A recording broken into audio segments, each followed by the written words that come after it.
கர்த்தருடைய பரிசுத்த நாமத்திற்கு மகிமை உண்டாகட்டும். இந்த நாளிலும் கர்த்தர் நமக்கு தரக்கூடிய நல்வார்த்தை சங்கீதம் 139 அதிகாரம் 1வது வசனம். கர்த்தாவே, நீர் என்னை ஆராய்ந்து அறிந்திருக்கிறீர். பிரியமானவர்களே, கர்த்தர் நம்மை தாயின் கருவில் இருக்கும்போதே நம்மை அறிந்து வைத்திருப்பவர். அறிவது என்பதை விட ஆராய்ந்து அறிவது மேன்மையானது.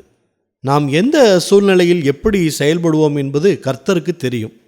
ஒரு நண்பரோடு பழகும்போது அவர்களை பற்றி முழுமையாக நாம் அறிந்திருக்கும்போது ஏதாவது கடினமான சூழ்நிலையில் நாம் அவர்களுக்கு உதவி செய்வோம் அல்லது ஆலோசனை கொடுப்போம்.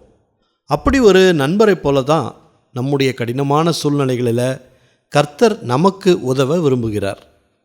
நான் உன்னை ஆராய்ந்து வைத்திருக்கிறேன், உன்னை பற்றி எனக்கு தெரியும், என்னை சார்ந்து கொள், உனக்கு வேண்டியபடி எல்லாம் செய்வேன் என்று வாக்கு கொடுக்கிறார் கர்த்தர்.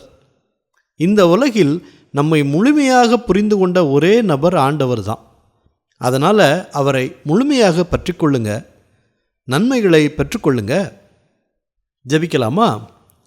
நல்ல தகப்பனே, இந்த நல்வார்த்தையை தந்ததற்காக நன்றி செலுத்துகிறோம். இன்றைய நாளிலும் எங்களை ஆராய்ந்து அறிந்து வைத்திருக்கிற தகப்பன் நீங்கள்.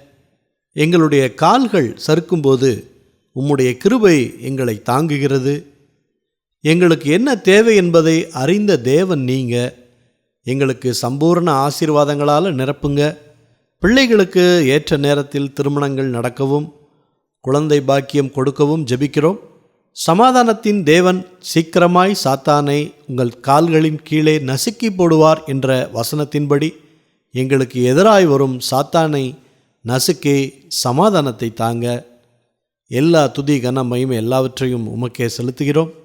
இயேசு கிறிஸ்துவின் நாமத்தில் ஜெபிக்கிறோம் பிதாவே, ஆமேன் ஆமேன். இந்த நல்வார்த்தையை மற்றவர்களுக்கும் ஷேர் பண்ணுங்க.